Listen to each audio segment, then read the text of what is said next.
If your blueprint graph looks like a plate of spaghetti with wires everywhere and you have no idea what anything does, we've all been there. And today, I'm going to be sharing with you 9 tips to help you keep your projects organized so hopefully it doesn't look like a pile of spaghetti. Before we get started, if you're brand new to Unreal Engine, I recommend you check out my free Unreal Engine beginner course that will teach you all of the fundamentals of the engine. You can get a link to that in the description of the video. With that said, let's get into the tips. Tip 1. Use functions or custom events for repeated sections of code. Here's the rule. If the same logic exists in more than one place in your project, that's a problem. You should never be repeating the same nodes twice. Ever. If you need that logic again, you can put it into a function and then you can call that function. That's it. This will help your graphs look a lot tidier. And if you find yourself reusing similar functions across many different blueprints, look into blueprint function libraries. This allows you to create a global function library and then you can call them from any blueprint in your project. Tip 2. Comment your code. You'll think you'll remember what a node does. You won't. Come back to a graph 3 months later and you'll be glad you left comments. There are 2 ways you can comment blueprints. First of all, you can right click on any node and add a comment directly to it. This is good for flagging anything that needs attention, or you can select a bunch of nodes and then press C on your keyboard to wrap them in a comment box. Use that to describe what a whole section of logic is doing. Simple, but it makes a massive difference. Tip 3. Reroute nodes. To use a reroute node, double click anywhere on a wire and you'll create a reroute node. It's just a handle you can move to guide the wire where you want. You can use them to stop wires crossing over nodes and just in general to make your project look a bit tidier. Using this will help your graphs be a lot easier to follow. 4.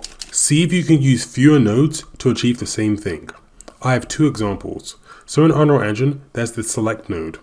Instead of using a branch or a switch node to check the condition of something, you can use the select node as it does the same job but with less space.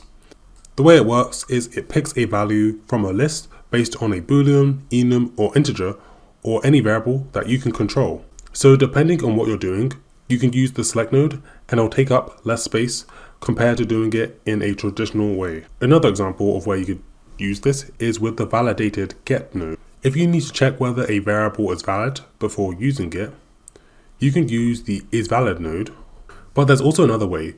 You can right click on your variable and click convert to validated get, and it does the exact same thing. And also in Unreal Engine version 5.7, you can do a similar thing with the branch node. Instead of dragging off a boolean variable and using a branch, you can right click on that boolean variable and convert that into a branch itself. Using few nodes like this should help your graph become more clean. Tip 5. Using modular design. Do not dump all of your code into one massive blueprint. It becomes a nightmare to maintain, and if you split your blueprint across multiple different functions, use blueprint components instead. For example, when I was making an inventory system for my game, I could have coded the inventory inside of my player character, but instead I created a blueprint component and coded the inventory inside of that, and then I could just add that component to my player character. Not only does this make my inventory system more flexible, but it also makes my project cleaner because I don't have to have a whole graph of code which is inside of my player character related to their inventory. Instead, I have that in a component. Tip 6. Collapse complex sections into subgraphs. Let's say you had to write a long line of code inside of your character's blueprint or something. You can select that chunk of code, right click and hit collapse. It wraps them into their own subgraph with inputs and output pins. Your main graph stays readable, and if you need to access it, you can just click inside there and fiddle around and change anything if you need to. I personally try not to put things into graphs because I do think it can be a bit confusing, but it will make your project look tidier, and I know some people like it, so I thought I'd include this tip. Tip 7. Assign variable categories. As your blueprints grow, you'll be dealing with a lot of variables. Organize them by assigning them categories in the details panel. To assign a variable to a category, you can just select the variable and then go here and type in the category you want your variable to be in, and you can also just drag and drop variables into a category once you've made one. Tip 8. Use alignment tools. You can right click on any node and you'll see the alignment section. you can select a group of nodes and these tools will line them up or distribute them evenly automatically. Just a note, sometimes it cannot be perfect, but it's worth checking out. And then tip 9, consider using third-party plugins. Fab has some generally useful productivity plugins that can help your workflow.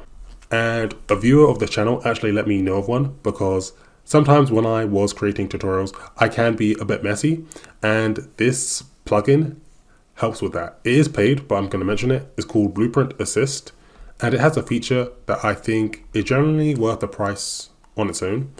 So every time you place a node on the graph, it can run a formatting algorithm that repositions your nodes so everything stays readable. You just need to click a button. That alone can save you a ton of time, because it will just automatically just mean you never get spaghetti code, as you can just organize your code with a click of a button. Just for that, I think it's worth it. So those are my 9 tips. Pick the ones that you think will be most helpful, and I recommend you apply them to your workflow. Let me know, do you think I missed any? If I did, let me know in the comments. If you enjoyed, make sure to like and subscribe, and I'll see you guys in the next one. Bye.